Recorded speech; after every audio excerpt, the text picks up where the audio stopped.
எல்லாம் நாளைக்கு போடுறோம். இன்னைக்கு வந்து நாட் அவுட்.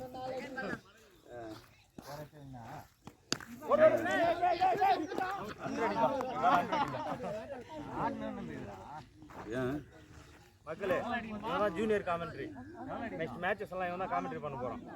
ஹாய் சொல்றா, நீ நல்லா பேசுறல, நீ அங்க உட்காந்து ஜாலியாக காமெண்ட்ரி பண்ண, அப்போ நீ வந்து பேசணும். ஓகேவா? இதெல்லாம் பேசு. மேட்ச் நாளைக்குலேருந்து ஜாயின் பண்ணுறேன். நாளைக்கு ஒரு முக்கியமான மேட்ச் இருக்குது, எலெக்ஷன் ரிசல்ட். அதுக்கப்புறம் வந்து ஜாயின் பண்ணுறேன்னு சொல்லுங்க. சொல்லு சொல்லு. அப்படியே இருக்குதாடா ரிசல்ட் இது வரைக்கும் அதை பார்த்துட்டு ஜாலியாக இருக்கும்.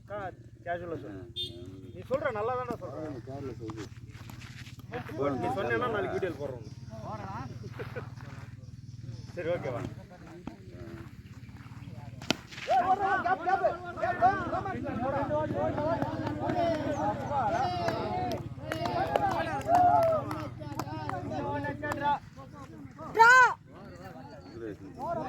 டைரக்ஷன் வச்சு எல்லாரும் வர மாதிரி வச்சுட்டா நல்லா இருக்கும். Hi friends, match is draw.